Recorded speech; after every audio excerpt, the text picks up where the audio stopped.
Hi friends, இன்றைக்கி sugar cut டே 12ல் இருக்கோங்க.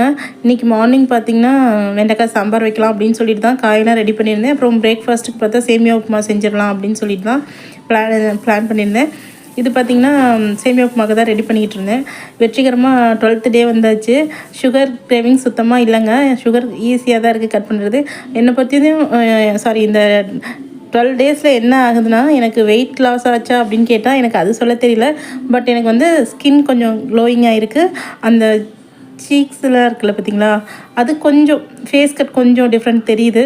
So அதனால் அது கொஞ்சம் ஹாப்பியாக இருக்குங்க. அதனால் இதுக்கு சரி கண்டினியூ பண்ணலாம் அப்படின்னு சொல்லிட்டு கண்டினியூ பண்ணியிருக்கேன். எனக்கு கிரேவிங்ஸ் சுத்தமாக வரலை.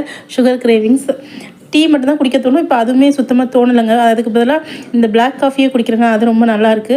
சரி வாங்க பார்க்கலாம். இது மார்னிங் பிரேக்ஃபாஸ்ட்டுக்கு சேமியா உப்புமா செஞ்சுட்டேங்க.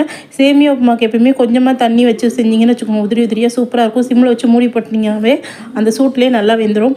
அப்புறம் மதியம் பார்த்திங்கன்னா கொஞ்சம் ஸ்நாக்ஸ் சாப்பிடணும் போல் இருந்துச்சுன்னு கொஞ்சமாக பாப்கார்ன் எடுத்துட்டேன்.